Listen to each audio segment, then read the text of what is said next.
មានអារម្មណ៍ដូចធម្មតាអញ្ចឹងចាក់វាអត់ចាក់អញ្ចឹងណា ចាក់អត់ចាក់ ចាក់អត់ចាក់ មិនឲ្យអូនចាក់សេវាកម្ម បន្ទាប់ពីទទួលសេវាកម្មខ្ញុំមានអារម្មណ៍ថាប្លែកព្រោះដោយសារខ្ញុំធ្លាប់ធ្វើសេវាកម្មពីមុនមកដោយចាក់ដៃហ្នឹងហើយមួយយ៉ាងប៉ុន្តែមកលោកនេះយើងមានម៉ាស៊ីនទំនើបប្លែកនិយាយទៅវាលក្ខណៈថាដូច smooth លក្ខណៈថាបើខ្ញុំប្រើដៃប្លែកខ្លះទៅចាក់ចាក់ទៅច្រើនបន្តិចវាអាចនឹងមានឈឺអញ្ចឹងតែនេះវាស្មើហ្មងវាធម្មតាចាក់លើមុខវាឈឺបន្តិចតែខ្លាំងគ្នាទាំងអស់គ្នាព្រមបានហ្នឹងហើយហើយសំខាន់បំផុតគឺកម្លាំងម៉ាស៊ីនចាក់ស្មើជាងដៃការបាញ់ទឹកថ្នាំក៏ចំនួនស្មើគ្នាដែរហើយពិសេសមួយទៀតគឺមានកាបូនឌីអុកសាយដែលជួយបង្ហើបនៅកោសិកាហ្នឹងចូលទៅសាប់សាចូលទៅបាទហើយសម្រាប់អារម្មណ៍តបពេលដែលចាស់ហើយមានអារម្មណ៍ថាអត់ក្រហមខ្លាំង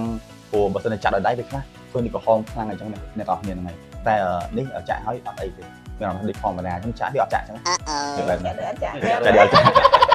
អូខេ បាទសំខាន់កាបូនឌីអុកស៊ីតហ្នឹងគឺវាធ្វើឲ្យ stimulate ជាមួយនឹងម៉ូក្រូវីនក្របឈាមក្រហមរបស់យើងហ្នឹងយកទៅបន្តកោសិកា collagen បានខ្ពស់បំផុតបាទហើយអញ្ចឹងអ្នកទាំងអស់គ្នាចាំមើលតាមដានលទ្ធផលទាំងអស់គ្នាតែខ្ញុំស្អាតកម្រិតណាអូខេបាទអរគុណ